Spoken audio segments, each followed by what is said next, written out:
बोल पार्वती मैया की, गणेश भगवान की, पवन सुत हनुमान की।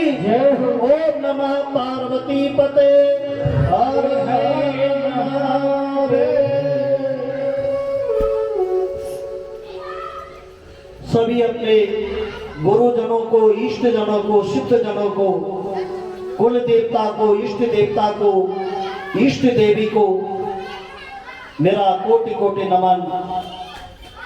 कथा पंडाल में आए हुए भक्ति शक्ति स्वरूपा मातृशक्ति को मेरा कोटि कोटि नमन। कथा पंडाल में आए हुए शिव भक्तों को मेरा कोटि कोटि नमन, और आने वाले भक्तों को भी मेरा जो है कोटि कोटि नमन। व्यास जी को मेरा प्रणाम, शिव पुराण को मेरा प्रणाम। ओम नमः पार्वती पते हर हर महादेव। आइए कथा में प्रवेश करने से पहले भगवान शंकर का संकीर्तन करते हुए अपने मन के जो है कुशित वातावरण जो हमारे मन में है उसे बाहर निकाल करके फेंकते हैं।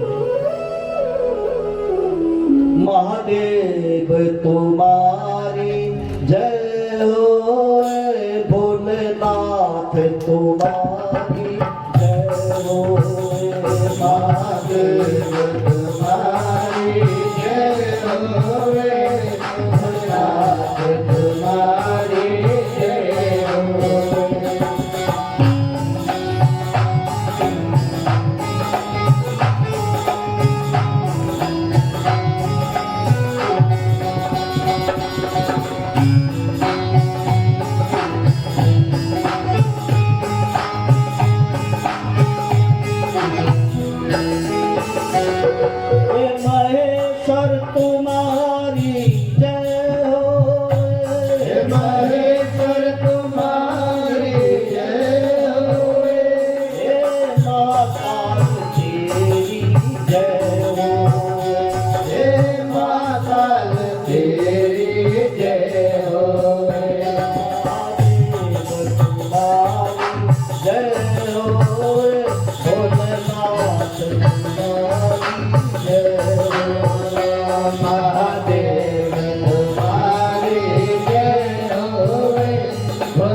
तुम्हारी जय होवे, गणनाथ तुम्हारी जय होवे, भूतनाथ तुम्हारी जय होवे, महादेव तुम्हारी जय होवे, भोलेनाथ तुम्हारी जय होवे, भोलेनाथ तुम्हारी जय होवे, भोलेनाथ तुम्हारी जय होवे, महादेव तुम्हारी जय होवे, तुम्हारी जय होवे, महादेव तुम्हारी जय होवे, भोलेनाथ तुम्हारी जय होवे, भगवान तुम्हारी जय होवे, महादेव तुम्हारी जय होवे, भोलेनाथ तुम्हारी जय होवे, भोलेनाथ तुम्हारी जय होवे,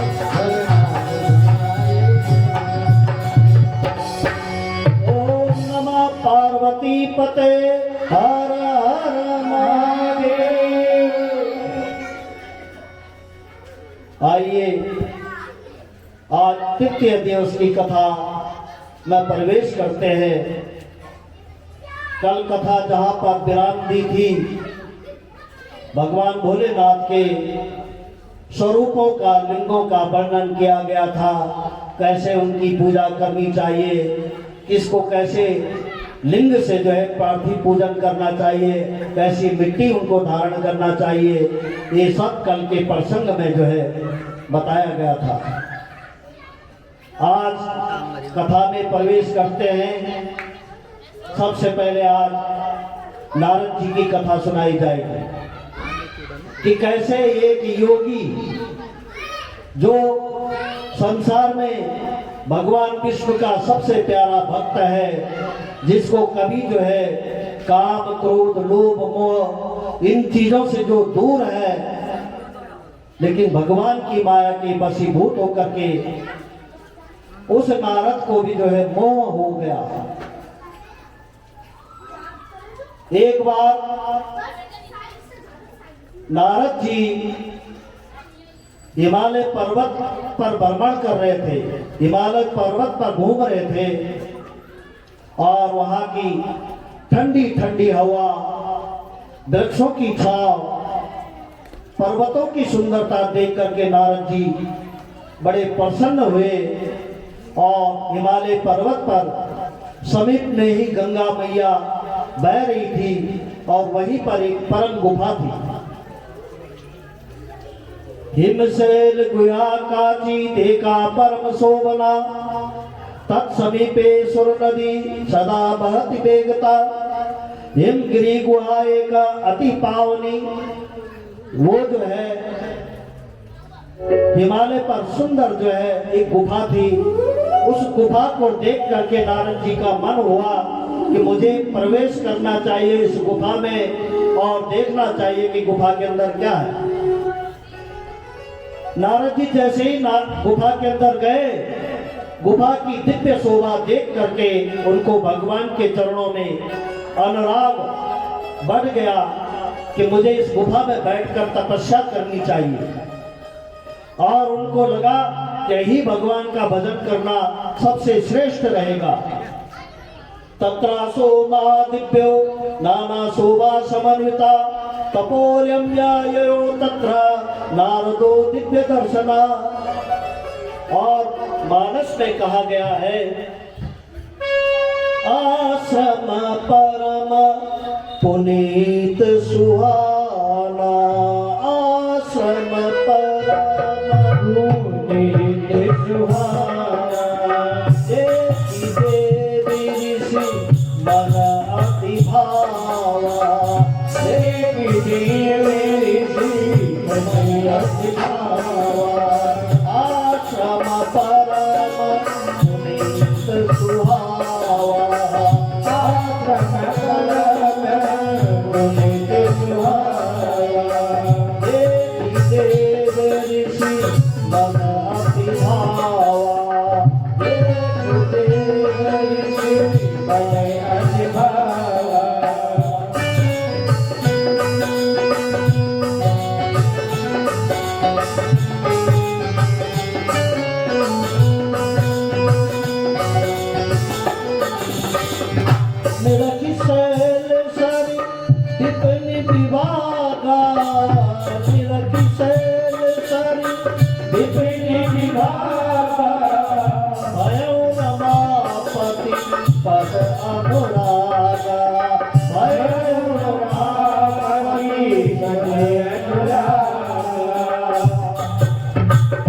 वहां जो है नारद जी गुफा में गए और उनको भगवान की याद सताने लगी कि मुझे यहाँ जो है बैठकर समाधिस्थ होकर के भगवान की का ध्यान करना चाहिए। और नारद जी ने वहाँ अपना जो है अखंड ब्रह्मास्मि अहम ब्रह्मास्मि ऐसा बोल करके अखंड वृत्ति में पहुंच गए, अखंड साधना में पहुंच गए। इधर देवराज इंद्र को लगा कि नारद जी कहीं इंद्रासन न मांग ले, इसलिए इंद्र ने भयभीत होकर के कामदेव को नारद जी की समाधि भंग करने के लिए भेजा। कामदेव ने आकर के बसंत ऋतु निर्मित कर दी, रंभादिक अप्सराओं नृत्य करने वहां जो है नृत्य करने लगी और नारद जी को रंभा नृत्य करते हुए रिझाने लगी, लेकिन नारद जी की तपस्या भंग नहीं हुई। चली सुहावनी त्रिभुवन बिहारी, चली सुहावनी त्रिभुवन बिहारी, काम कृतानु बढ़ाओ निहारी, काम कृतानु बढ़ाओ निहारी, चली सुहावनी त्रिभुवन बिहारी, काम कृतानु बढ़ाओ निहारी। राम जय राम जय जय राम, श्री राम जय राम जय जय राम। ब्रह्मादिक सुरी नारी नवीना, ब्रह्मादिक सुरी नारी नवीना, सकल असम सरिता कवीना, सकल असम सरिता कवीना। राम जय राम जय जय राम, श्री राम जय राम जय जय राम। कला कला कछु नहीं न जाती, कला कछु नहीं न जाती, भय डरायु मनो भवपाती, भय डरायु मनो भवपाती। चली सुहावनी त्रिभुवन बिहारी, काम कृतानु बढ़ाओ निहारी, राम जय राम जय राम, जय श्री राम जय श्री राम। ओम नमः पार्वती पते हर हर महादेव। कामदेव ने नारद जी की समाधि भंग करने की पूरी कोशिश करी, पूरा जोर लगा दिया। उसने अपने पंच बाण जो है नारद जी पर छोड़े, लेकिन नारद जी पे उसका कोई असर नहीं किया। किंतु भोलेनाथ की कृपा के कारण वह नारद जी का कुछ नहीं बिगाड़ पाए। हुआ क्या था कि उस गुफा में नारद जी ने पहले ही कामदेव को भस्म कर दिया था। नारद जी भगवान शंकर गुफा में तपस्या कर रहे थे। कामदेव वहां उनकी तपस्या भंग करने के लिए गया। भगवान शंकर ने तीसरा नेत्र खोला, कामदेव को भस्म कर दिया। अब उसी जगह दोबारा नारद जी तपस्या कर रहे हैं तो कामदेव अपनी पूरी शक्ति नहीं दिखा पा रहा है।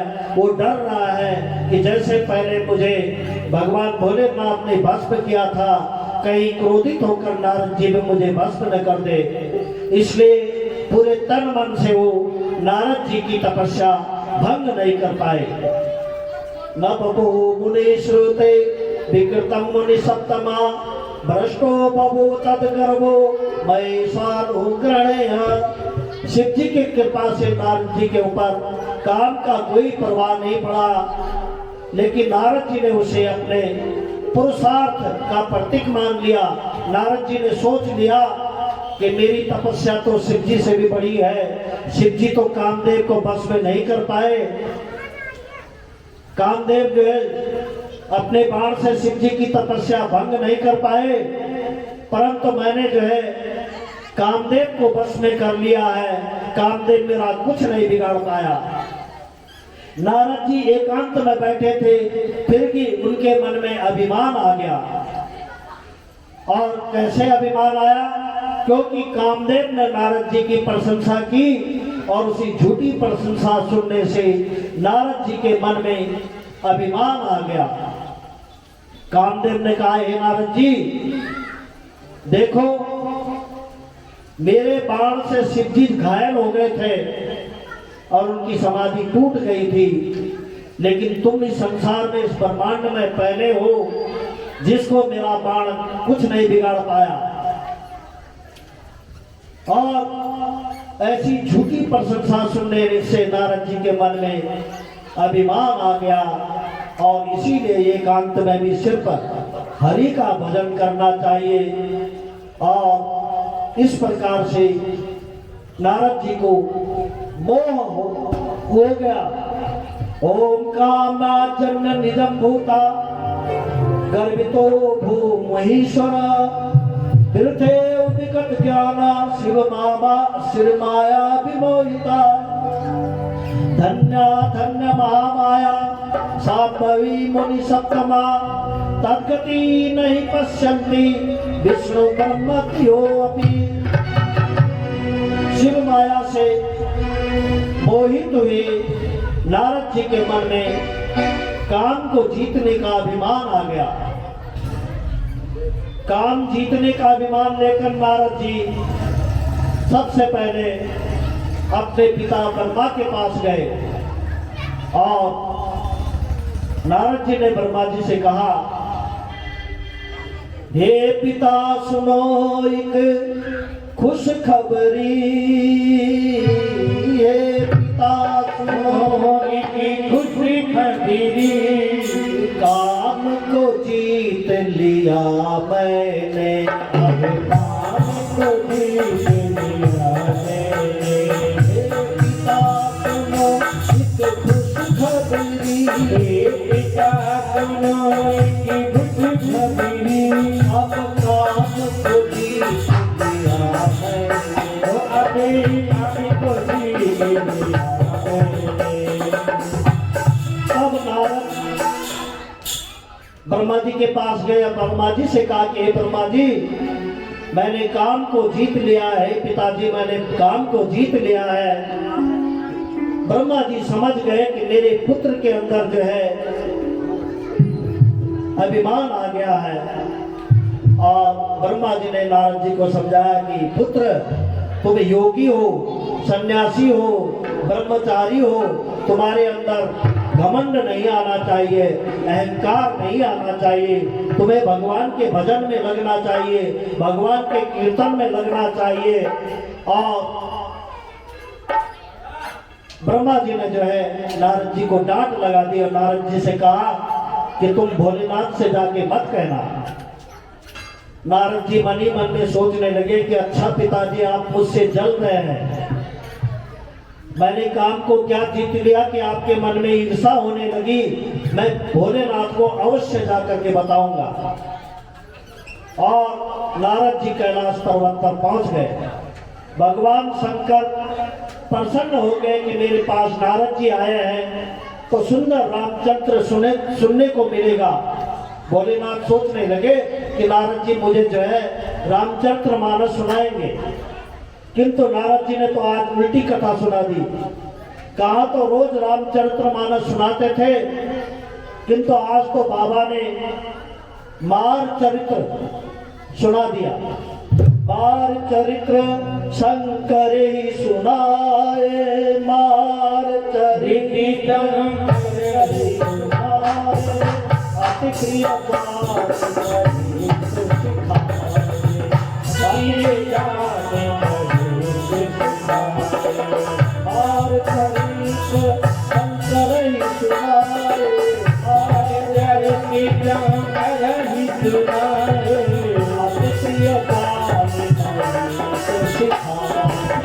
Thank you.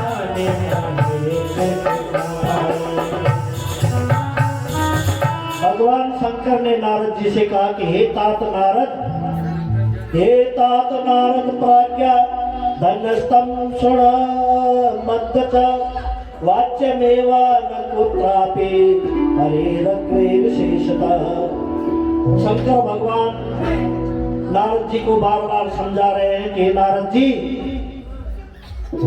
तुम्हें जो है अहंकार नहीं करना चाहिए, घमंड नहीं करना चाहिए और इस बात को किसी को नहीं बताना चाहिए। बहुत अच्छी बात है कि तुमने कामदेव को जीत लिया, लेकिन इस बात की चर्चा जो है संसार में क्यों कर रहे हो?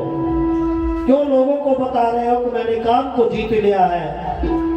इस बात को अपने मन में ही धारण करो। और ठीक है, तुमने मुझे बता दिया, लेकिन भगवान विष्णु से जाकर मत कहना। और नारद जी मन ही मन में सोचने लगे कि बाबा भोलेनाथ भी जो है जल रहे हैं, क्योंकि इन्होंने तो कामदेव को बस में नहीं कर पाए और मैंने कामदेव को बस में कर दिया, अब इनको जलन हो रही है। मैं तो जाकर के अवश्य ही जो है भगवान से बताऊंगा।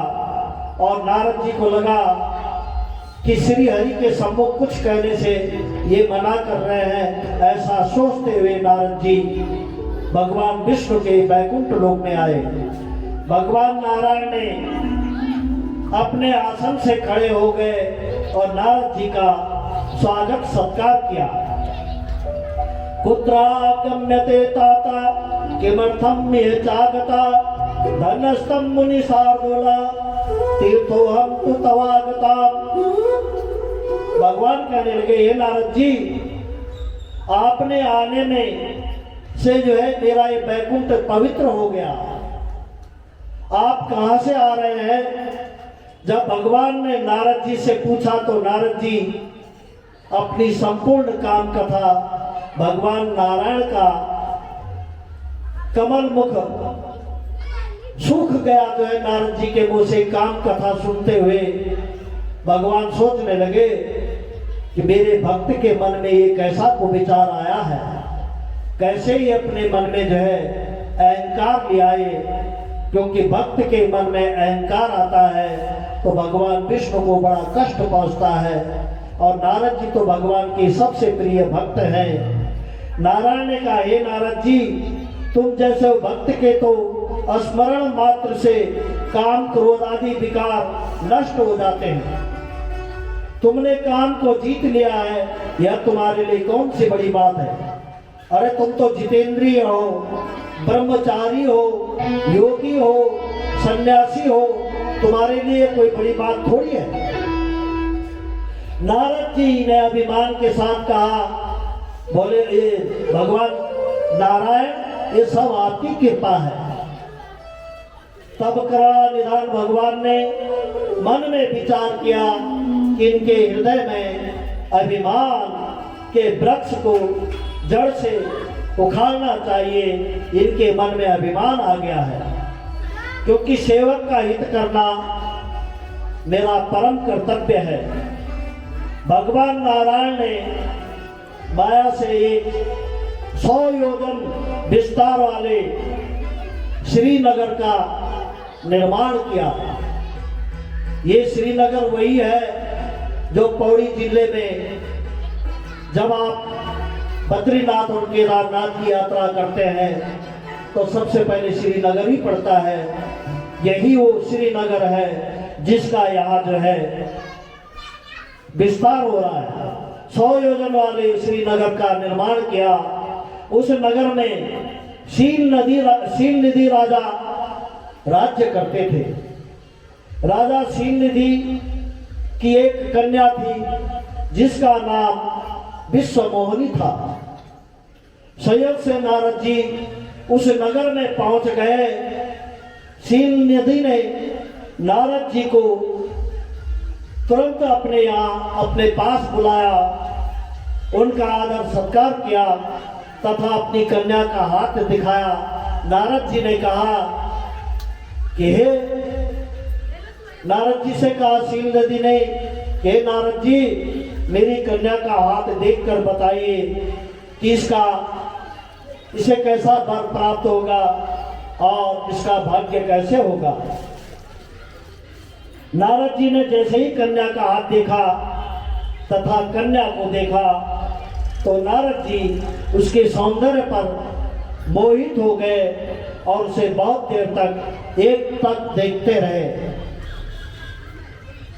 शील निधि ने टोकते हुए कहा कि नारद जी, मेरी कन्या को कैसा पति मिलेगा।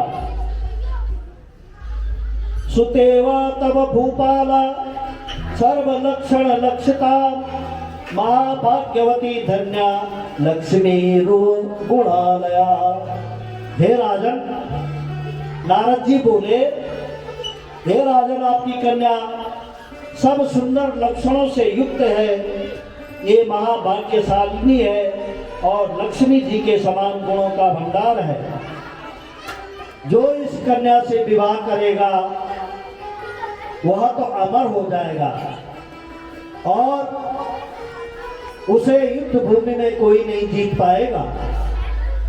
और शीलनिधि, यह कन्या जिससे विवाह कर लेगी सारा संसार उसकी सेवा करेगा।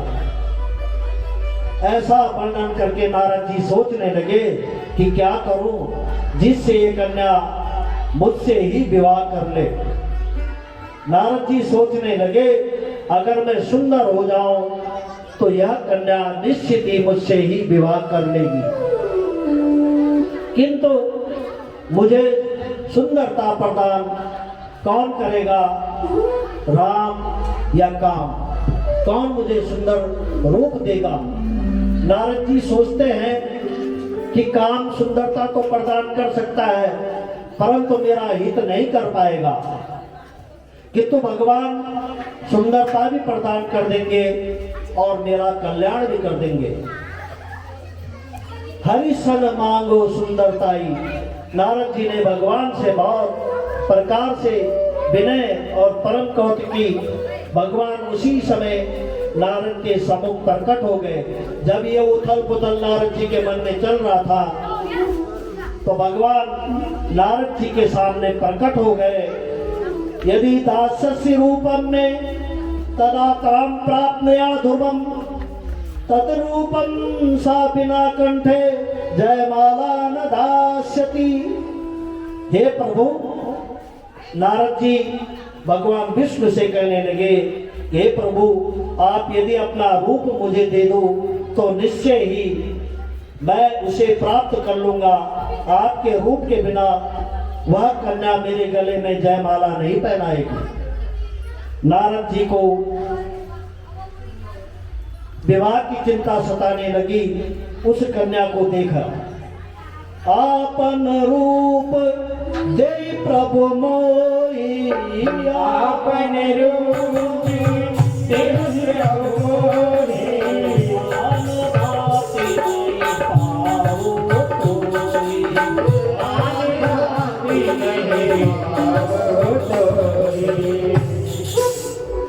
हे प्रभु, आप मुझे अपना रूप दे दो।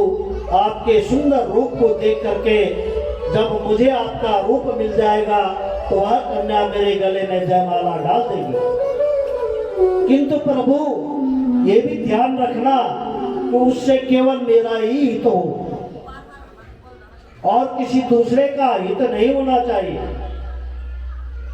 और नारद जी कहने लगे, जय विधिनाथ होय हित मोरा, जय विधिनाथ होय हित मोरा, कराओ तो देवी दास मैं तोरा, कराओ तो देवी दास मैं तोरा।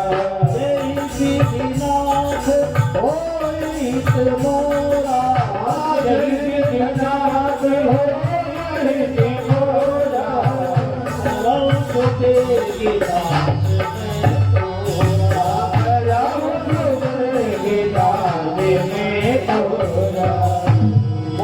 पवन सुत हनुमान की जय। ओम नमः पार्वती पते हर हर महादेव।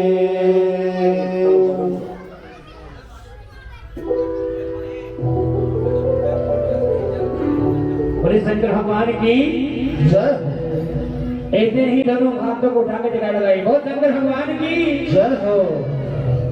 पहले सभी ने मिलकर के भोले बाबा की वंदना करनी है।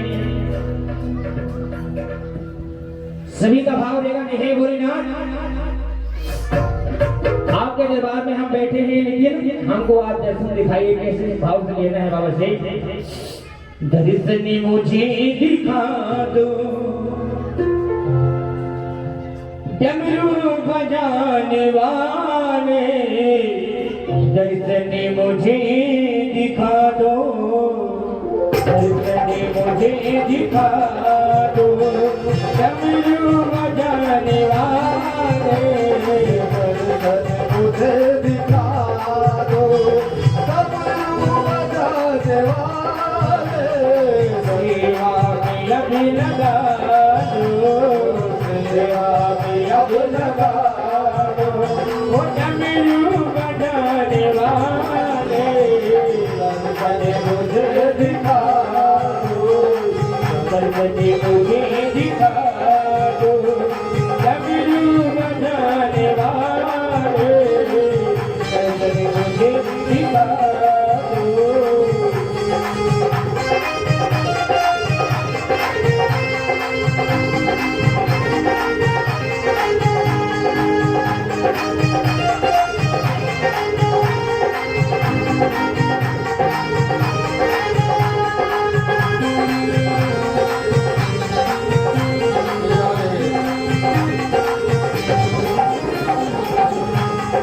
कभी भूलना कि तुम हो तेरा के निवासी, कभी भूलना तुम हो तेरा सेवासी, कभी भूलना कि तुम हो तेरा के निवासी, तुम भूलना तुम हो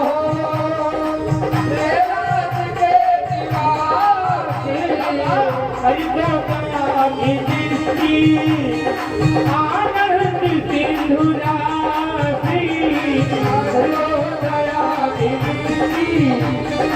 आनंद सिंधु राशि, बिगड़ी मेरी बना दो, बिगड़ी मेरी बना दो, बिगड़ी बनाने वाले, दर्शन मुझे दिखा दो, डमरू बजाने वाले, दर्शन मुझे दिखा दो, ओ डमरू वाले वाले।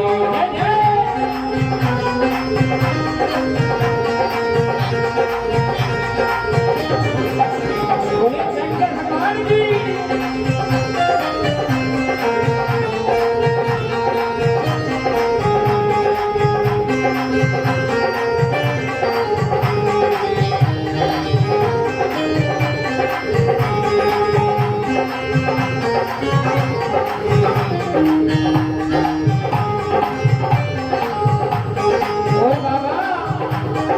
दिल्ली की हमारी दुनिया वीरानी हो चुकी है, उनकी हमारी दुनिया वीरानी हो चुकी है, शंकर दिशु दीवाने तेरी चलन नहीं है, शंकर दिशु दीवाने तेरी चलन नहीं है। और बाबा से कहना है क्या, आकर झलक दिखा दो, आकर झलक दिखा दो, मेला सिवा सिवाने, दर्शन मुझे दिखा दो, जाने वाले, दर्शन मुझे दिखा दो, जाने वाले। जय हो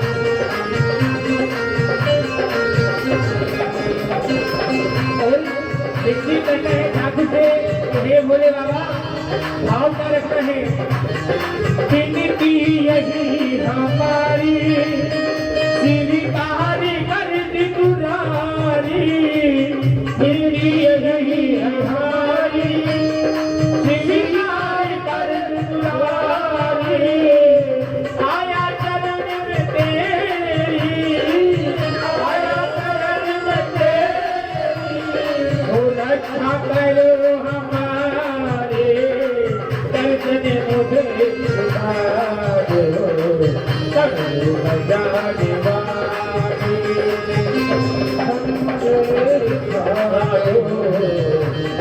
बजाने वाले अभी तो दर्द दिखा दो अभी तो दर्द दिखा दो मेरी बनाने वाले दर्द मुझे दिखा दो जब बजाने वाले मेरी बना दो बजाने वाले बाबा जब बजाने वाले बोले शंकर भगवान की ओम नमः पार्वती पते हर हर महादेव। जरा जोर से बोलिए ओम नमः पार्वती पते हर हर महादेव। तो नारद जी ने भगवान विष्णु से कहा कि जय विधिनाथ होए हित मोरा। हे प्रभु, जैसे मेरा हित होता है, मेरी भलाई होती है, आप वैसे ही मेरा हित करें। तो भगवान ने क्या किया, नारद जी का हित करने के लिए उसको अपना पूरा सुंदर शरीर तो दे दिया, लेकिन मुख बंदर का बना दिया। अब नारद जी अपने शरीर में भगवान के पीले वस्त्र देख करके और बैजंती माला देख करके प्रसन्न हो रहा है। उसे पता ही नहीं चला कि मेरा मुख तो भगवान ने बंदर का बना दिया। नारद जी को लगा कि भगवान ने अब मुझे जो है सुंदर बनाया है, और सौंदर्य के अभिमान में भरे नारद जी उस स्वयंवर सभा में पहुंच गए जहां राजा शील नदी की पुत्री विश्वमोहिनी का स्वयंवर था। और वहां इधर शंकर भगवान ने भी क्या देखा कि नारद जी का मुख भगवान ने बंदर का बनाया है। इससे साबित होता है कि भगवान को बंदर पसंद है। उन्होंने भी अपने 2 गणों को जो है बंदर के रूप में वहां भेज दिया कि जाओ तुम भी जो है छुप करके वहां पहुंचो। अब भगवान शंकर ने भी अपने 2 गणों को भेज दिया। दोनों सिख गण विप्र रूप धारण करके आए और नारद जी को व्यंग वचन बोलने लगे। और उन्होंने नारद जी से कहा, पश्य नारद रूपमि विष्णुरिव महोत्तमा मुखत्तु वानरं सेवा विकटं च भयंकरम। शिवगण अब नारद जी से मजाक कर रहे हैं। कोई नारद जी के आगे जा रहा है, कोई नारद जी के पीछे जा रहा है, और एक इधर से नारद जी को देख के हंस रहा है, दूसरा उधर से नारद जी को देख के हंस रहा है। पर नारद जी की समझ में कुछ नहीं आया। उसी समय राजकुमारी विश्वमोहिनी जयमाला लिए हुए वहां आई, और श्रीमती जी को देखते ही नारद जी अकड़ कर बैठ गए कि अब तो ये कन्या मेरे गले में माला डालेगी। ऐठ करके जो है बैठे हुए हैं। कन्या जैसे ही वहां से आगे निकली, नारद जी खड़े हुए और उस कन्या के आगे भाग करके गए और उन्होंने गला जो है कन्या के आगे कर दिया। कन्या ने नारद जी को देखा और हल्के से मुस्कुरा करके फिर नारद जी से आगे निकल गई। नारद जी फिर दौड़ कर गए और उन्होंने फिर कन्या के आगे गला किया। कन्या फिर हल्के से मुस्कुराई, उसने जयमाला जो है फिर आगे को बढ़ाया और आगे को निकल गई। नारद जी परेशान हो गए कि ये कन्या मेरा इतना सुंदर रूप है, ये मेरे गले में जयमाला क्यों नहीं डाल रही है। और उसी समय भगवान विष्णु राजकुमार का भेष धारण करके वहां प्रकट हो गए और विश्व मोहिनी ने भगवान नारायण के गले में वरमाला पहना दी। बोले नारायण भगवान की, विश्व मोहिनी कन्या की, लक्ष्मी मैया की। और भगवान नारायण विश्व मोहिनी को लेकर के वहां से जो है चले गए। नारद जी मोहित हो गए, गुस्से में आ गए कि ये क्या हुआ, इस कन्या ने मेरे गले में क्यों नहीं जो है माला डाली। और उन शिवगणों ने वहां पर आकर के नारद जी को हल्का सा शीशा दिखाया और नारद जी ने जैसे ही शीशे में देखा कि मेरा पूरा शरीर तो जो है भगवान ने सुंदर बनाया है, लेकिन मेरा मुख जो है बंदर का बना दिया। नारद जी ने फिर जल में अपना रूप देखा और उन्हें भयंकर क्रोध आ गया। यद्यपि दोबारा देखने पर जब नारद जी ने दोबारा जल में देखा तो उनका असली स्वरूप जो है वहां प्रकट हो गया। और नारद जी इस छल को देख करके क्रोधित हो गए और उनका गुस्सा शांत नहीं हुआ। दोनों शिवगणों ने जब नारद जी का मजाक उड़ाया तो नारद जी गुस्से में आ गए। दोनों शिवगण वहां से भागने लगे और नारद जी ने भागते हुए शिवगणों को शाप दिया। भवेताम राक्षसो विप्र विदजेवे तदाकृति। हे शिवगणों, तुमने मेरा मजाक उड़ाया है, इसलिए मैं तुम्हें शाप देता हूं कि तुम अगले जन्म में राक्षस हो जाओ। और नारद जी वहां से जो है कमलापति के को मिलने के लिए वहां से चल दिए। बोलिए शंकर भगवान की। जब वो वैकुंठ धाम की तरफ जाने लगे तो रास्ते में नारायण फिर प्रकट हो गए और नारद जी से कहा, अरे नारद जी, आप इतनी व्याकुलता से, इतनी जल्दीबाजी में कहाँ चले जा रहे हैं। तो नारद जी ने कहा, हे हरे तुम महादुष्ट। अब देखो, जो भगवान का सबसे बड़ा भक्त है, अहंकार से उसके क्रोध प्रकट हुआ और क्रोध में वो भूल गया कि मैं अपने भगवान को ही महादुष्ट बोल रहा हूं। हे तुम महादुष्ट कपटी विश्व मोहना असुरेभ्योपायस्तम वारुणी मृतम न मही। तुम जो है बड़े दुष्ट हो। और नारद जी ने जो है भगवान को अंत में शाप दे दिया। भगवान ने कहा कि हे प्रभु, नारद जी ने कहा कि हे प्रभु, जिस प्रकार से मैं नारी के विरह में तड़प रहा हूं, जाओ मैं तुम्हें साथ देता हूं कि तुम जो है इसी प्रकार से नारी विरह में तड़पते रहोगे। और तुमने मुझे बंदर का रूप दिया, जाओ जब तुम नारी के विरह में तड़पते रहोगे तब यही बंदर तुम्हारी सहायता करेगा। बोलो सच्चे दरबार की। ओम नमः पार्वती पते हर हर महादेव। बीच में उठ के कहा जाते हो, कहाँ गए हो? हाथ से निराला कोई और नहीं, नाम से निराला कोई और नहीं। हाथ से निराला कोई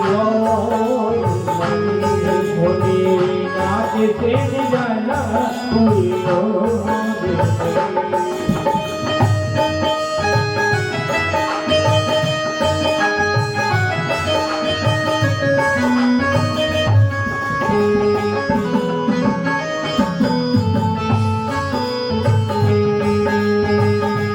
भोलेनाथ से निराला कोई और नहीं। भोलेनाथ से निराला कोई और नहीं। शंभुनाथ से निराला कोई और नहीं। शंभुनाथ से निराला कोई और नहीं।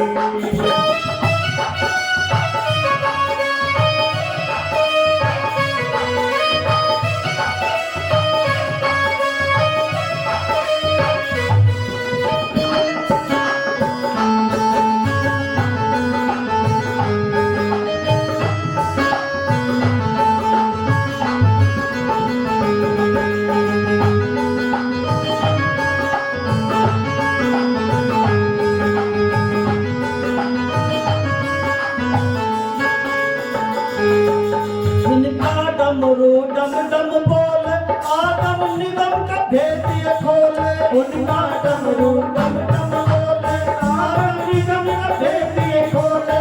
इनका डमरू डम डम बोले आदम निगम का भेद ये खोले। ऐसा डमरू बजाने वाला, ऐसा डमरू बजाने वाला कोई नहीं। भोलेनाथ से निराला शंभुनाथ से निराला कोई और नहीं। भोलेनाथ से निराला कोई और नहीं।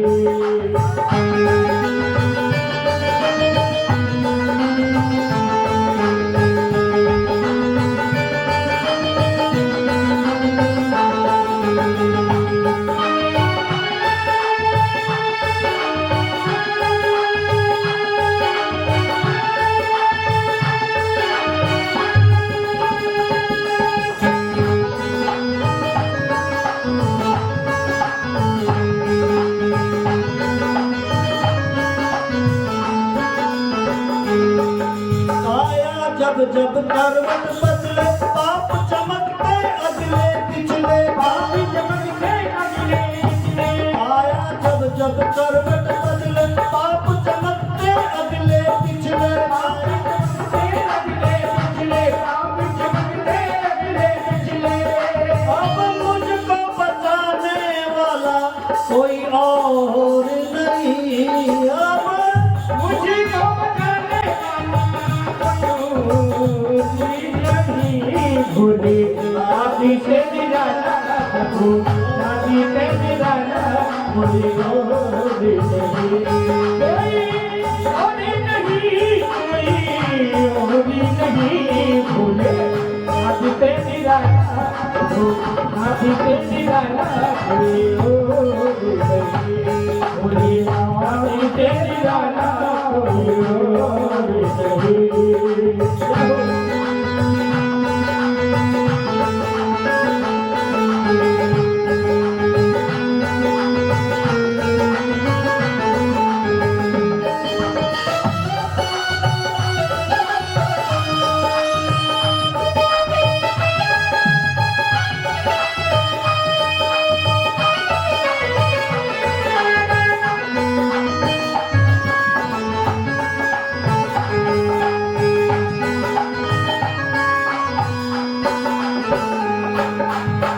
तुमने जग का कष्ट मिटाया मुझको स्वामी क्यों बिसराया। मुझको स्वामी क्यों बिसराया। मुझको स्वामी क्यों बिसराया। तुमने जग का कष्ट मिटाया मुझको स्वामी क्यों बिसराया। मुझको स्वामी क्यों बिसराया। मुझको स्वामी क्यों बिसराया। ऐसा भक्तों का रखवाला कोई और नहीं। ऐसा भक्तों का रखवाला कोई और नहीं।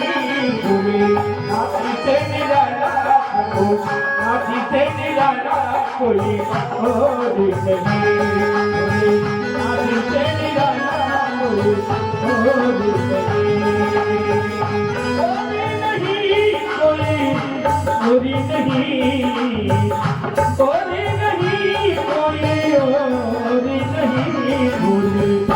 नगरी से निराला प्रभु, नगरी से निराला कोई और नहीं, भोलेनाथ से निराला कोई और नहीं, भोलेनाथ से निराला कोई और नहीं। ओम नमः पार्वती पते हर हर महादेव। और जब नारद जी ने भगवान को साप दे दिया तो भगवान ने कहा कि हे नारद जी, मुझे तुम्हारा साप स्वीकार है। और जैसे ही भगवान ने अपनी माया को समेटा, अब न वहां रमापति है, न लक्ष्मी है, न विश्वमोनी है। और नारद जी को तब बड़ा पश्चाताप हुआ और नारद जी ने कहा, हे प्रभु, इस संसार में सबसे बड़ा पाप है महापुरुष अवज्ञा, जो अपने बड़ों का कहना नहीं मानता है, उसके साथ यही होता है। नारद जी ने अपने पिता ब्रह्मा का कहना नहीं माना, भोलेनाथ ने समझाया, उनका कहना नहीं माना, भगवान विष्णु ने समझाया, उनका भी कहना नहीं माना, और अंत में नारद जी के हाथ कुछ भी नहीं लगा और उन्हें बड़ा पछतावा हुआ। तो बड़ों का कहना सभी को मानना चाहिए। सुंदरकांड जो है क्यों कहते हैं सुंदरकांड? इसलिए कहते हैं कि उसमें सबसे पहला प्रसंग है, दुआ है कि जामवंत के वचन सुहाए। किसको सुहाए? हनुमान जी को। इस सृष्टि में त्रेता युग में सबसे ज्यादा जवान बलिष्ठ अगर कोई है तो हनुमान जी है। और उस त्रेता युग में अगर सबसे बड़े बूढ़े हैं इस सृष्टि के तो जामवंत है। और जामवंत जी ने हनुमान जी को समझाया कि हनुमान जी, तुम तो जो है छलांग मार करके लंका पार जा सकते हो। और नारद भगवान बजरंगबली ने जामवंत का कहना माना, बुजुर्ग का कहना माना और उसका कल्याण हो गया। यह नारद जी के हाथ कुछ नहीं लगा, पश्चाताप हुआ। नारद जी ने कहा, हे प्रभु, इस संसार में सबसे बड़ा पाप है महापुरुष की अवज्ञा, और वही पाप मुझसे हो गया। अब मेरा पाप कैसे मिटेगा? मैंने जो पाप किया है मेरा वो पाप कैसे मिटेगा?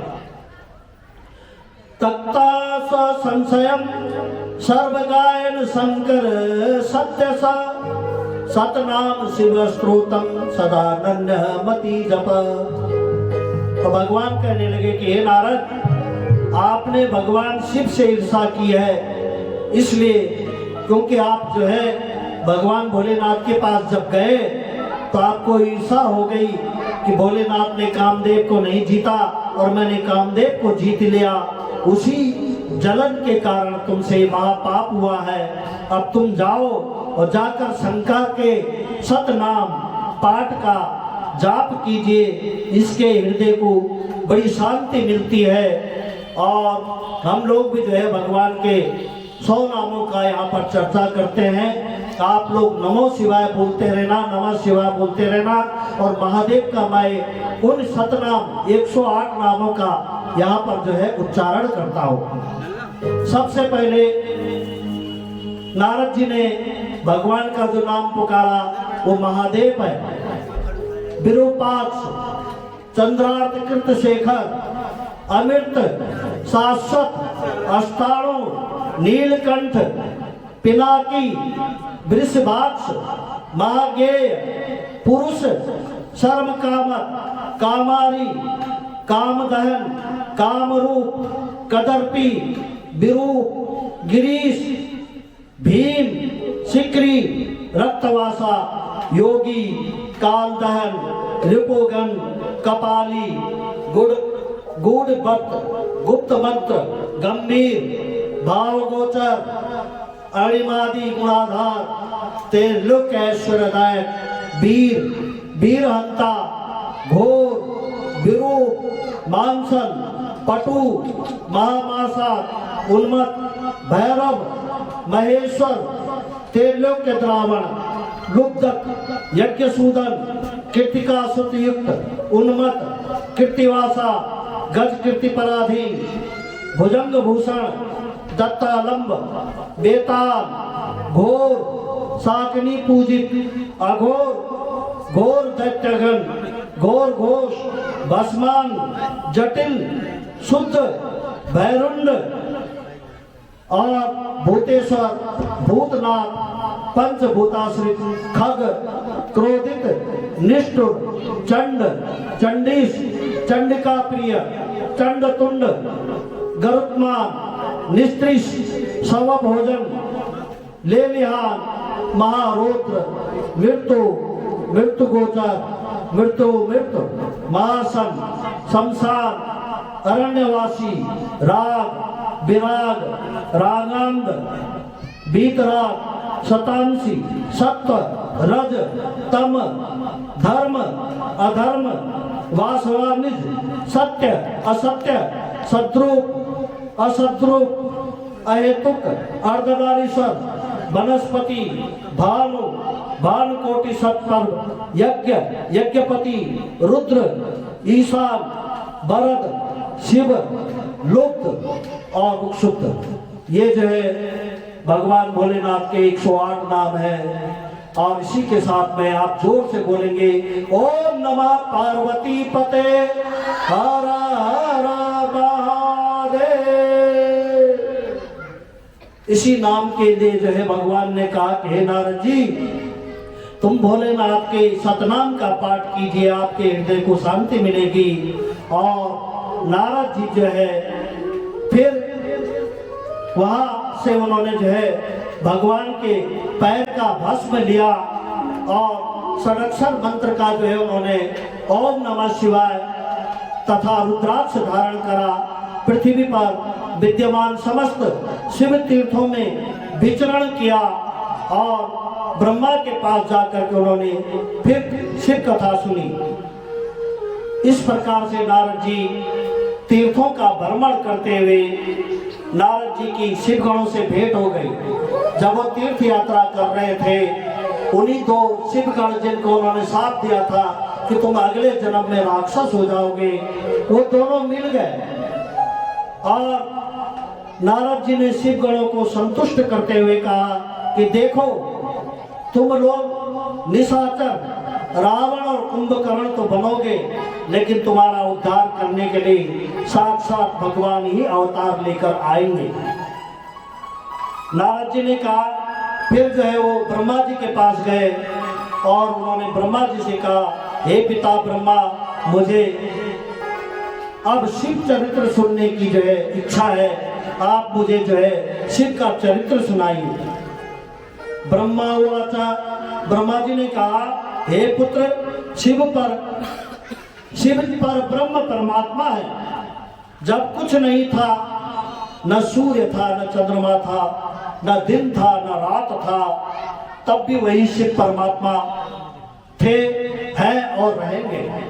वे भगवान शिव ज्ञान स्वरूप अनंत परम ज्योति परमानंददायक आधार रहित निर्विकार निर्गुण योगी गम्य सर्वव्यापी निर्विकल्प निरालंब व माया शून्य है। इन्हीं भावों को व्यक्त करते हुए गोस्वामी जी मानस में शिव जी की स्तुति करते हैं। नमामि समीशान।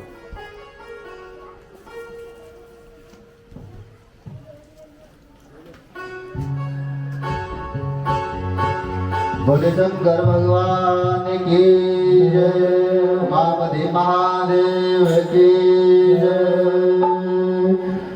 ओम वंदे देवम् उमापतिं सर्वगुरुं वंदे जगत्कारणं वंदे पन्नगभूषणं मृगधरं वंदे पशूनां पदे वंदे सूरजसाङ्गवन्दनैनं वंदे मुकुन्दप्रियं वंदे भक्तजनार्दनवर्धनं वंदे शिवं शङ्करं।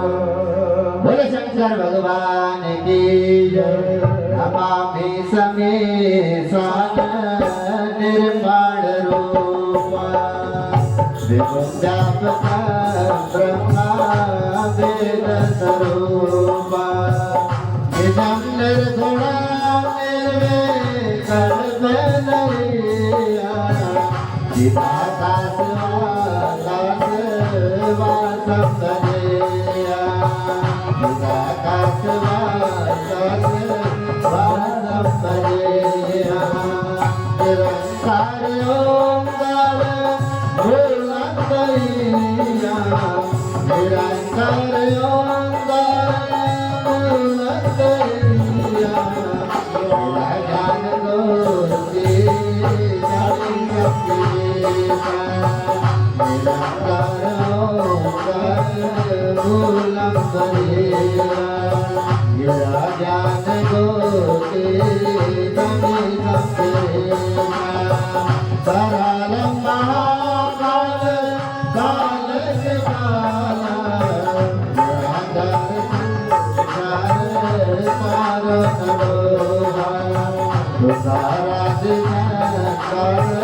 ओम नमः पार्वती पते हर हर महादेव।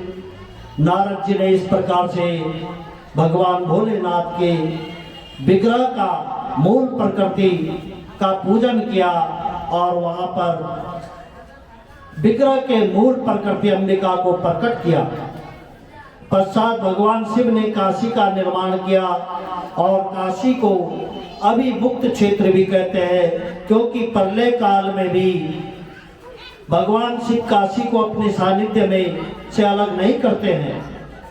आनंद का हेतु होने के कारण काशी को आनंद वन भी कहते हैं।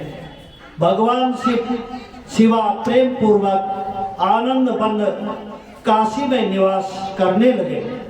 भगवान शिव ने वाम भाग के 10वें अंग पर अमृत का सिंचन किया, जिससे साक्षात भगवान विष्णु ही प्रकट हो गए। ये कथा मैंने कल सुनाई थी कि कैसे ब्रह्मा और विष्णु की उत्पत्ति हुई। यहाँ पर ब्रह्मा जी अब नारद जी को इस प्रसंग को संक्षिप्त रूप में बता रहे हैं। और भगवान शिव ने कहा कि आप व्यापक हैं, इसी से आपका नाम विष्णु होगा, आप तप करें। भगवान नारायण ने 12,000 दिव्य वर्ष जो है देवताओं का 1 साल और हमारे 360 वर्ष होते हैं। जब देवताओं का 1 वर्ष पूरा हो जाता है तब हमारे 360 वर्ष तब पूरे होते हैं, तो इसको दिव्य वर्ष बोला जाता है। भगवान विष्णु ने 12,000 दिव्य वर्षों तक तप किया और दीर्घ काल में जल में शयन किया। उनके नाभि में कमल प्रकट हुआ, उस कमल में भगवान शिव ने ब्रह्मा जी को बिठा दिया और ब्रह्मा जी ने जल के अंदर झांक कर देखा, उन्हें नारायण स्वरूप के दर्शन हुए और वे नारद जी भगवान के पास गए और उन्होंने जो है भगवान से युद्ध छेड़ दिया। ब्रह्मा विष्णु में युद्ध हुआ और उनके बीच में ज्योतिर्लिंग प्रकट हुई।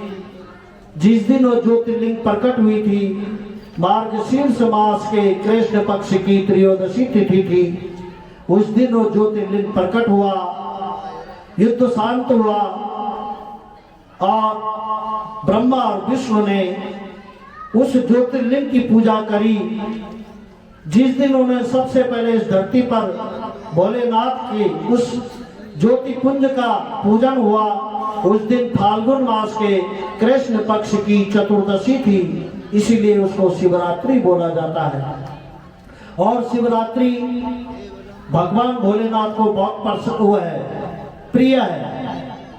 आप साल भर में 11 शिवरात्रि भोलेनाथ का पूजन करो और एक शिवरात्रि को आप भोलेनाथ का पूजन करो, तो 11 शिवरात्रि एक तरफ और शिवरात्रि का एक व्रत, महाशिवरात्रि का एक व्रत एक तरफ। महाशिवरात्रि में आकाश मंडल से एक ऊर्जा, एक तेज पुंज इस धरती पर गिरता है और उस तेज पुंज को ग्रहण करने के लिए बड़े बड़े योगी, सिद्ध, महात्मा, तपस्वी रात भर जागरण करते हैं और अपने रीढ़ की हड्डी को बिल्कुल सीधी करके बैठ जाते हैं और भोलेनाथ का ओम नमः शिवाय या श्री शिवाय नमस्तुभ्यम या महामृत्युंजय मंत्र उसका जाप करते रहते हैं और उस ऊर्जा को अपने शरीर में धारण करते रहते हैं और उस ऊर्जा से धीरे धीरे उनके जो है 7 चक्र खुलते जाते हैं। तो जो शिवरात्रि के दिन रात भर जागरण करता है, भगवान भोलेनाथ का भजन कीर्तन करता है, उसके शरीर में एक तेज ऊर्जा, तेज पुंज जो है प्रवेश कर जाता है और भोलेनाथ कहते हैं कि हे नारद जी, यदि शिवरात्रि के दिन कोई अखंड मेरी तपस्या कर दे तो मैं उसे सृष्टि निर्माण करने की शक्ति भी दे सकता हूं। यानी शिवरात्रि के दिन अगर कोई भगवान का बड़े श्रद्धा से, भक्ति भाव से, पूर्ण निष्ठा से, त्याग से, समर्पण से यदि उनका पूजन करे तो भोलेनाथ कहते हैं कि मैं उसे दूसरा ब्रह्मा बना सकता हूं। तो शिवरात्रि के व्रत का इतना बड़ा महत्व है और हम सबको जो है शिवरात्रि के व्रत के दिन किसी से हो सके तो पार्थिव पूजन करें।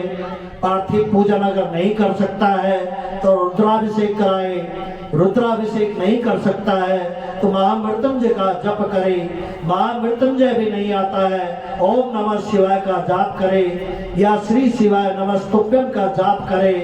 अगर ये भी नहीं आते हैं तो भजन कीर्तन करे, लेकिन पूरी रात्रि जाग करके बितानी चाहिए, क्योंकि शिवरात्रि और नवरात्रि इन दोनों में जो है रात्रि शब्द आता है और ये इसलिए आता है कि जागरण हमेशा रात्रि में होता है और शिव जी की जो शिवरात्रि की पूजा है वो रात में होती है।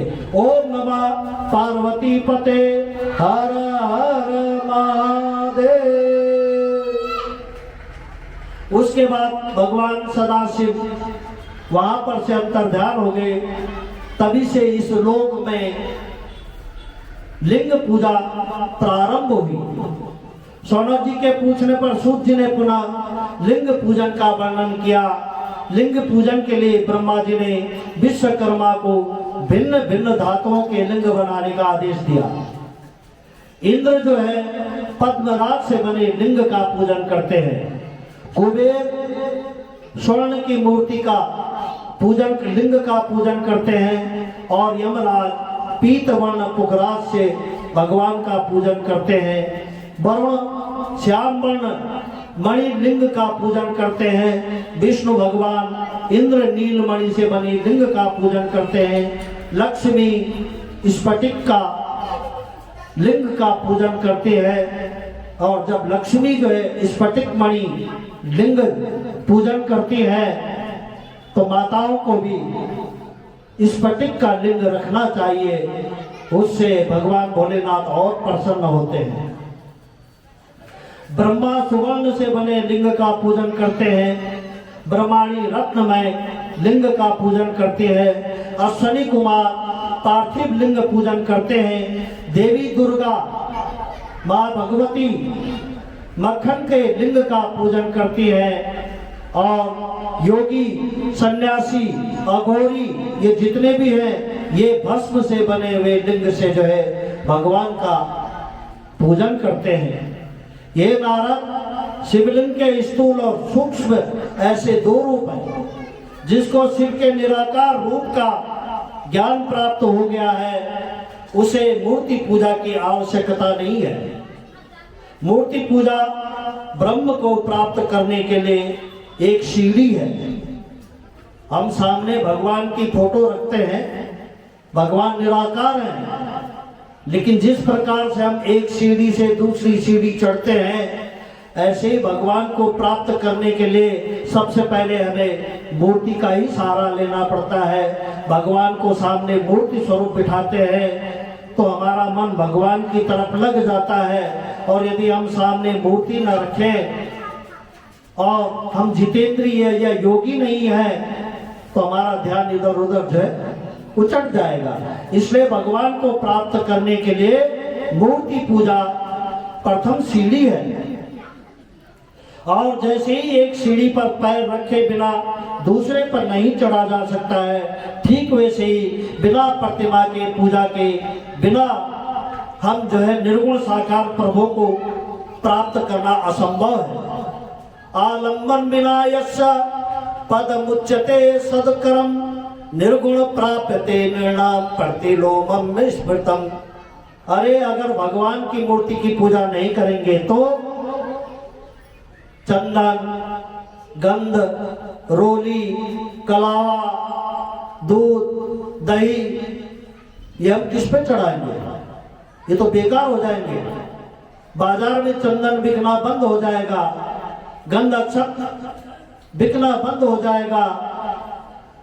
भगवान की मूर्ति है तो चंदन भी बिकता है, गंध भी बिकता है और पुष्प आदि भी बिकते हैं। अगर भगवान के मूर्ति स्वरूप का पूजन नहीं करेंगे तो कोई फूल माला भी नहीं मंगाएगा। इसलिए हम सब जो है गृहस्थ आश्रम में रहते हैं। जब तक हम गृहस्थ आश्रम में हैं तब तक हमें 5 देवता का पूजन अवश्य करना चाहिए। और वो 5 देवता कौन है? गणेश जी हैं, सूर्य भगवान है, विष्णु है, शिव है और माँ भगवती है। हम गृहस्थियों को इन 5 देवताओं का पूजन अवश्य ही करना चाहिए। ओम नमः पार्वती पते हर हर महादेव।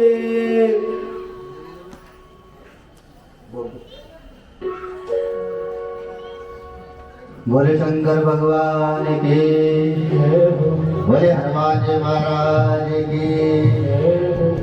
आज मंगलवार है तो हनुमान जी का भजन हो जाए। संतोष भाई। ओम वीर हनुमाना अति बलवाना वीर हनुमाना अति बलवाना राम नाम रसियो रे प्रभु मन बसियो रे राम नाम रसियो रे प्रभु मन बसियो रे वीर हनुमाना अति बलवाना वीर हनुमाना अति बलवाना राम नाम रसियो रे प्रभु मन बसियो रे राम नाम रसियो रे प्रभु मन बसियो रे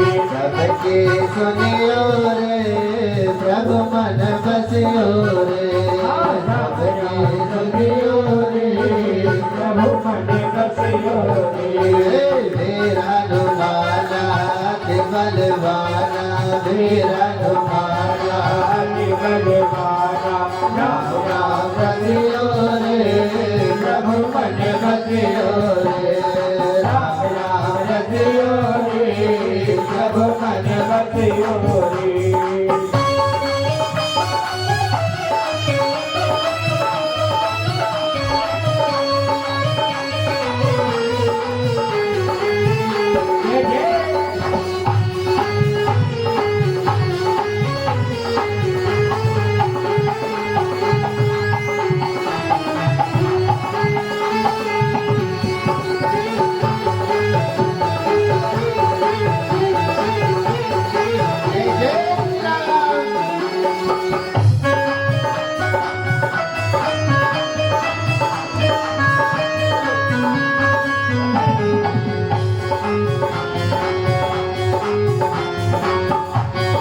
बजरंग बाला फेरो तेरी माला बजरंग बाला फेरो तेरी माला संकट हरियो रे प्रभु मन बसियो रे संकट हरियो रे प्रभु मन बसियो रे वीर हनुमाना अति बलवाना वीर हनुमाना अति बलवाना राम नाम रसियो प्रभु मन बसियो रे राम नाम रसियो रे प्रभु मन बसियो रे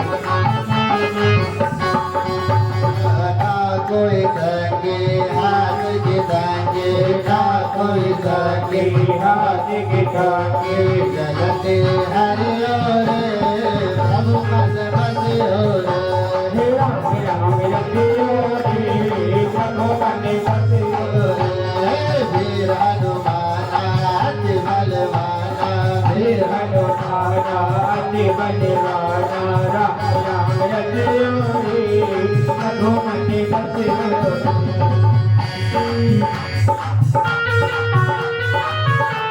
जय हो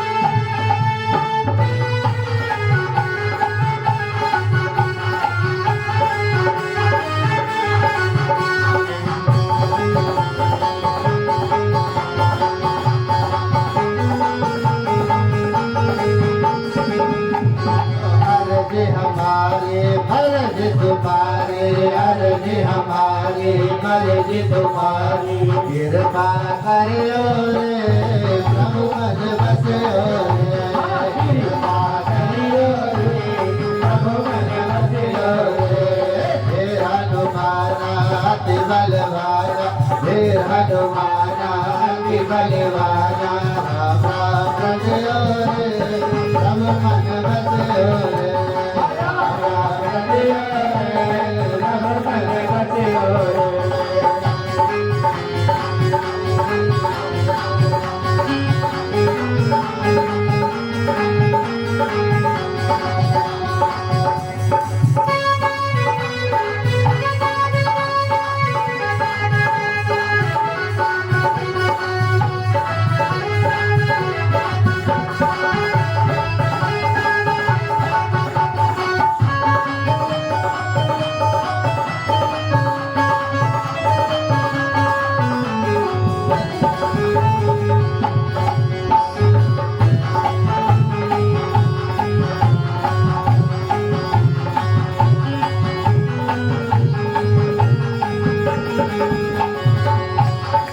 राम जी का प्यारा सिया का दुलारा राम जी का प्यारा सिया का दुलारा वेंकट हरियो रे प्रभु मन बसियो रे राम राम हरियो रे प्रभु मन बसियो रे वीर हनुमाना अति बलवाना वीर हनुमाना अति बलवाना राम राम हरियो रे प्रभु मन बसियो रे राम राम हरियो रे प्रभु मन बसियो रे राम राम हरियो रे प्रभु मन बसियो रे राम राम हरियो रे प्रभु मन बसियो रे राम राम हरियो रे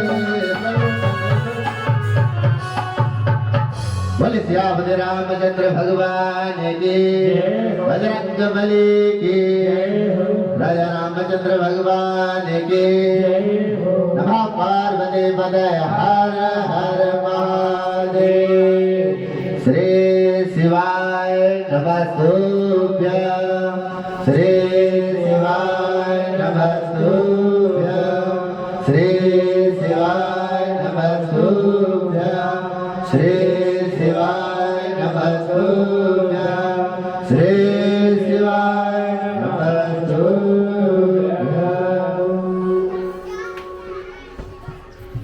ओम नमः पार्वती पते हर हर महादेव।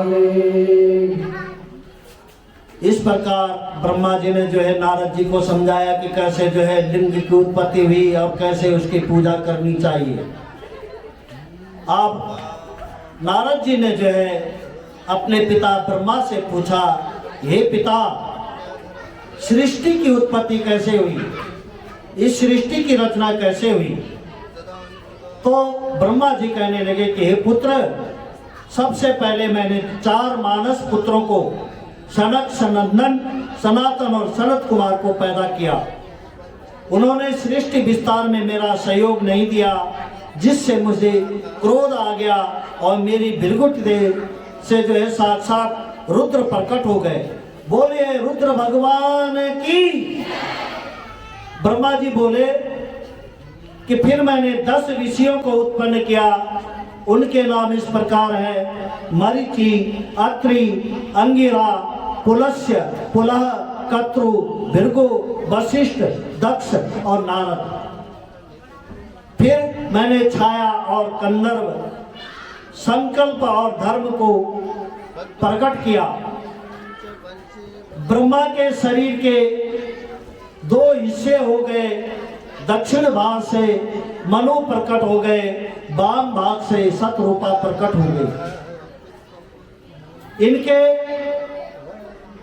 3 पुत्री और 2 पुत्र हुए, आकुति, देवहूति और परशुति, प्रियव्रत और उत्तानपाद। इनके जो है 5 संतानें पैदा हुई। नारद वाचा, भगवान शिव की कुबेर से मित्रता कैसे हुई, और मुझे उस प्रसंग को सुनाइए जिस प्रसंग से जो है कुबेर जो है भगवान के मित्र और सखा हो गए। तो ब्रह्मा जी कहने लगे कि हे नारद जी, कांपिल्य नगर में यज्ञदत्त नाम का एक ब्राह्मण रहता था। उसका एक बेटा हुआ जिसका नाम था गुणनिधि। गुणनिधि कुसंग में पड़ गया, जिसके कारण वह जुआ खेलने लगा और सारे कर्म भेद शास्त्र के विरुद्ध करने लगा। वह संध्या स्नान आदि से इन वेद शास्त्र का निंदक तथा देवताओं और ब्राह्मणों का अपमान करने वाला था।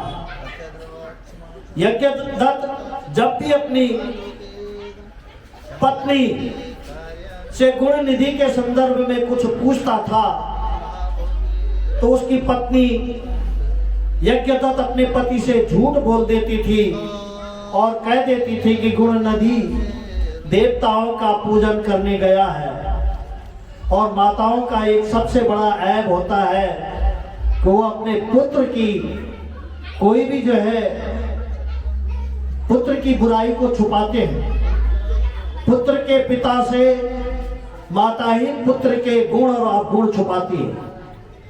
यहाँ पर यज्ञदत्त अपनी पत्नी से पूछ रहा है कि गुणनिधि कहाँ है, तो वो झूठ बोल रही है। गुणनिधि जुआ खेलने गया हुआ था और पत्नी कह रही है कि वो तो मंदिर गया हुआ है वहां देवताओं की पूजा करने के लिए, तथा कभी कहती थी कि वो तो अध्ययन करने के लिए, विद्या सीखने के लिए गया हुआ है। इस प्रकार माँ हमेशा गुणनिधि के दोषों को छुपा देती थी। समयानुसार यज्ञदत्त ने अपने पुत्र का विवाह संपन्न कर दिया। एक दिन माँ ने अपने पुत्र को समझाया, हे पुत्र, तुम अपना कुल की प्रतिष्ठा पर कलंक मत लगाओ। तुमने अब तक जैसा भी जीवन जिया, लेकिन अब अपनी पत्नी के संग मधुर संबंध स्थापित करो। तुम्हारे पिता का परिवार, मामा का परिवार, पड़ोसी सब जो है पढ़े लिखे हैं। तुम भी अब इस दुष्ट आचरण को छोड़ दो। माता बहुत समझाती थी अपने पुत्र गुणनिधि को, परंतु वो माता की सुनता कहाँ था। गुणनिधि घर में जो पिता को दान आदि मिलता था, वो उस दान को चुरा करके घर से ले जाता था। अंगूठी आदि जो भी दान की वस्तुएं थी उनको बेच करके उनसे जुआ खेल देता था। घर में नए वस्त्र अगर आ गए, आभूषण आ गए, तो वो जो है उन सब को चुरा करके और बेच करके जुआ खेल लेता था। यज्ञदत्त ने घर में देखा कि यहाँ से धीरे धीरे मेरे घर से सामान कहाँ गायब हो रहा है। मैं अंगूठी लाता हूँ वो गायब हो जाता है, वस्त्र लाता हूँ वो यहाँ मिलता नहीं है, आभूषण लाता हूँ उसका लापता हो जाता है। और एक दिन यज्ञदत्त ने घर आकर अपनी पत्नी से अंगूठी के बारे में पूछा कि वो सोने की अंगूठी कहाँ है, तुम्हारी साड़ियाँ कहाँ है, तांबे की घंटी कहाँ है, हाथी दांत की बनी मचिया कहाँ है। अंत में जब यज्ञदत्त की पत्नी यज्ञदत्त को कुछ नहीं बता पाई, तो यज्ञदत्त ने क्रोध में आकर के अपनी पत्नी और पुत्री गुणनिधि को घर से निकाल दिया। गुणनिधि को बाद में बहुत पश्चाताप हुआ कि मैंने अपने घर में चोरी करी, अपने पिता को बहुत परेशान किया, मुझे ऐसा नहीं करना चाहिए था। एक दिन रात में गुणनिधि को बहुत तेज भूख लगी। उसने देखा एक शिवालय में एक सेठ का परिवार पूजन करने के लिए आया हुआ है।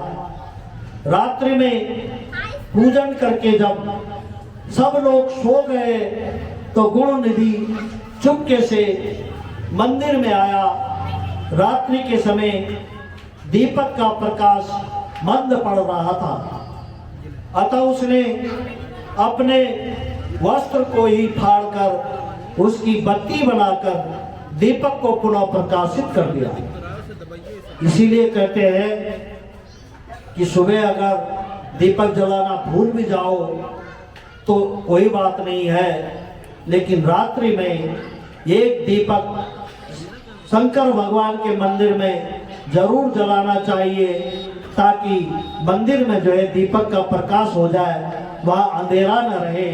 और ये सुबह के दिए से बहुत ज़्यादा फलीभूत होता है। कोई 51 दिए अगर मंदिर में लगातार जला दे तो जो भी उसकी मनोकामना होती है वो अवश्य ही पूर्ण हो जाती है। इन 51 दिवों का ये जो चमत्कार है। अब गुण निधि ने जब वहां प्रकाश कर दिया तो गुण निधि मंदिर में चढ़ाए हुए पकवानों को लेकर वहां से भागने लगा, किंतु अचानक उसके पैर के आघात से कोई सोया हुआ व्यक्ति जग गया। वो जैसे भाग रहा था, सामने कोई सोया था, गुण निधि का पांव उस पर लगा और वो व्यक्ति जाग गया और जोर जोर से चिल्लाया, चोर चोर, इसे पकड़ो। अंत में पूर्व रक्षकों ने गुण निधि को पकड़ लिया और इतना मारा कि गुण निधि की वहीं पर मृत्यु हो गई। यमदूत गुण निधि को जब यमलोक में ले गए तो उस समय वहां पर शिवगण पहुंच गए। शिवगण बोले, हे यमदूतो, इसने अपने बदन के वस्त्र को फाड़कर उसे दीपक की बत्ती बनाया और मंदिर में दीपक जलाया। इसने पूरी शिव पूजा उपवास रहकर देखा, क्योंकि ये भूखा था, इसने उपवास रखा हुआ था और इसने अपना वस्त्र फाड़कर दीपक जलाया, इसलिए इसे आप नहीं ले जा सकते, ये शिवलोक का वासी है। यमदूत यमराज के पास से लौट आए और सारा वृत्तांत यमराज को सुनाया। धर्मराज वाच, ये त्रिपुंडधरा लोके विभूत्यासितया गणा, ते सर्वे परिहर्तव्या नानेतव्या कदाचन। कहते हैं जो त्रिपुंड धारण करते हैं, शरीर में भस्म लगाते हैं, शिव भेष धारण करते हैं, अथवा जीविका के लिए ही शिव भेष धारण करते हैं, उन्हें ये यमराज कह रहा है अपने यमदूतों से कि उन्हें मेरे पास मत लाना, वो शिवलोक के वासी है। कोई भिखारी अगर उसने जो है शंकर का भेष बना रखा है और उसे कुछ भी नहीं आता है, तो यमराज कह रहे हैं कि उसे भी मत लाना मेरे पास, क्योंकि उसने भेष धारण किया हुआ है। और इस प्रकार से अगले जन्म में वो कलिंग देश के राजा अरिदम का पुत्र हुआ और नाम रखा उसका दम्म। जो दुष्टों का दमन करने वाला होता है उसे ही दम्म बोलते हैं। राजा दम्म अगले जन्म या इस जीवन में शिवालय में दीप दान के अतिरिक्त और कोई धर्म नहीं मानता था। वो जो है केवल नित्य मंदिर में एक दीपक जलाता था और इसके अलावा उसकी कोई दूसरी पूजा नहीं थी। राजा दम्म अगले जन्म में अलकापुरी के राजा कुबेर हुए और कुबेर ने काशीपुरी में जाकर 10,000 वर्ष तक कठोर तप किया, जिससे भगवान शिव माता पार्वती के साथ वहां पर प्रकट हो गई। माता पार्वती को देखकर कुबेर ने माता पार्वती से उसे ईर्षा होने लगी। अहो रूप महो प्रेम सौभाग्यम ही हरो वृषम कुबेर की बाईं आंख फूट गई ईर्षा के कारण। उसने माता पार्वती से ईर्षा करी, जिसके कारण उसकी बाईं आंख फूट गई। तब भगवान शिव ने पार्वती से कहा, देवी यह तुम्हारा पुत्र है, इसके ऊपर कृपा करो। शिव जी ने कुबेर से कहा, तुम समस्त निधियों के स्वामी और धन के दाता हो जाओ, मेरे साथ तुम्हारी मित्रता सदैव बनी रहेगी। मैं अलकापुरी के पास तुम्हारा निवास कर दूंगा। अंत में कुबेर ने माता पार्वती और भगवान शिव को प्रणाम किया। पार्वती माता कहती है, हे पुत्र, मेरे प्रति ईर्षा करने के कारण तुम कुबेर के नाम से प्रसिद्ध होंगे। आशीर्वाद देकर उमा महेश्वर ने उन्हें जो है वेंकटेश्वर धाम जो है वो वापिस चले गए।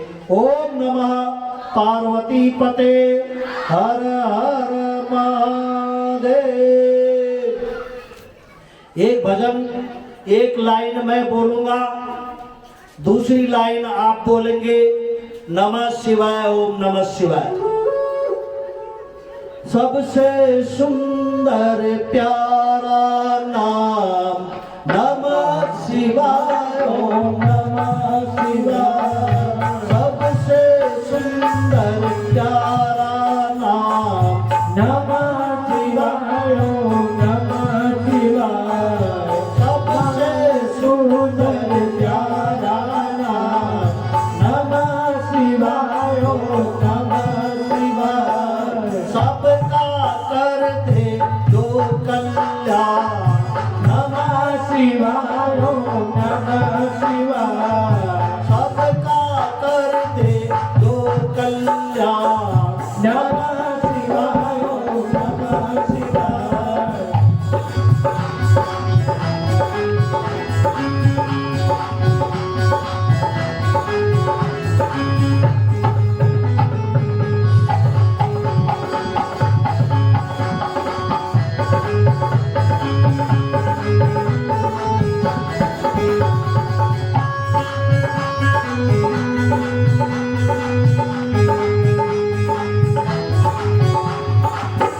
कैलाश पे जिसने वास किया नमः शिवाय, ओम नमः शिवाय। कैलाश पे जिसने वास किया नमः शिवाय, ओम नमः शिवाय। नमः शिवाय, ओम नमः शिवाय। नमः शिवाय, ओम नमः शिवाय। नमः शिवाय, ओम नमः शिवाय। नमः शिवाय, ओम नमः शिवाय।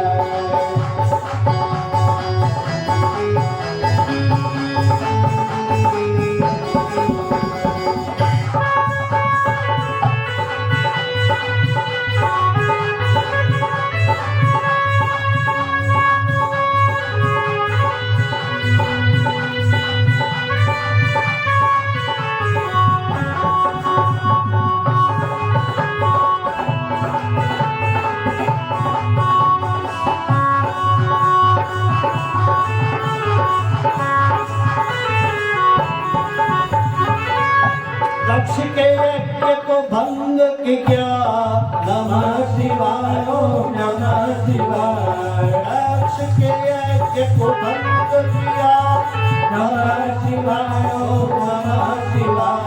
रावण दर्द को खत्म किया नमः शिवाय, ओम नमः शिवाय। ओम नमः शिवाय। नमः शिवाय, ओम नमः शिवाय।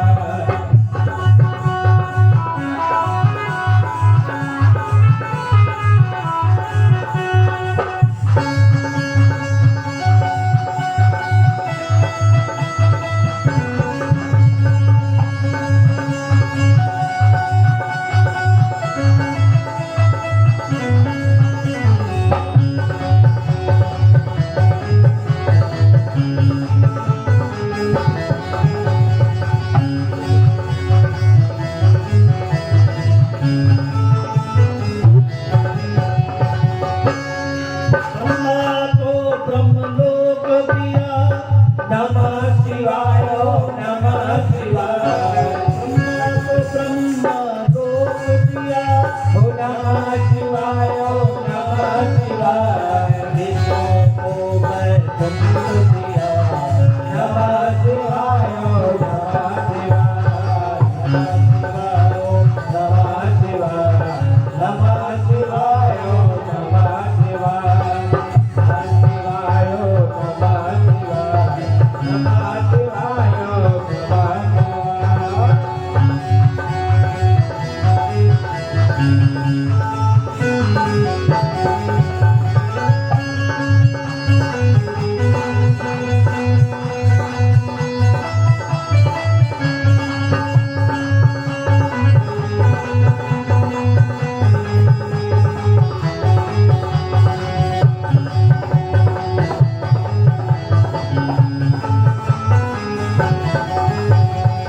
मुझे नहीं सुनाई दिया। ओम नमः पार्वती पते हर हर महादेव। बैटरी कम हो गई। एक छोटा सा प्रसंग सुनाता हूं मैं। चार्ज पे लगाओ। एक गजाधर नाम का किसान था। उसकी धर्मपत्नी बड़ी सौभाग्यवती थी, परंतु उनके घर में एक सबसे बड़ी कमी थी कि उनकी संतान नहीं थी। दोनों शिव भक्त थे, भगवान भोलेनाथ की कठोर तपस्या करते थे, लेकिन उनको जो है संतान की प्राप्ति नहीं हुई। देर बंद कर दूं? उनके घर में नित्य नियम था कनेक्ट हो जाएगा ना थोड़ी देर में। 5 कि 3 भोजन थाली की लगाई जाती थी। एक थाली मेहमान के लिए और 2 थाली किसान और उसकी धर्मपत्नी के लिए। मेहमान का इंतजार करते थे। मेहमान घर में आता था, पहले उसे भोजन कराते थे और फिर वो किसान और उसकी धर्मपत्नी भोजन ग्रहण करते थे। एक दिन उनके घर में 3 थाली भोजन की लगी थी। मेहमान का इंतजार हो रहा था। क्या करें? सौभाग्य से वहां नारद जी पहुंच गए जी भी अब ये मेमोरी बदल और नारद जी ने उस किसान से पूछा बंद तो कर रहा है यहाँ कि भाई तुमने ये 3 थाली भोजन की किसके लिए लगाई से। है? तो अपना बंद हो जाएगा, कनेक्ट हो जाएगा अपना। किसान ने कहा हाँ मेरे कल भी ऐसे हुआ। एक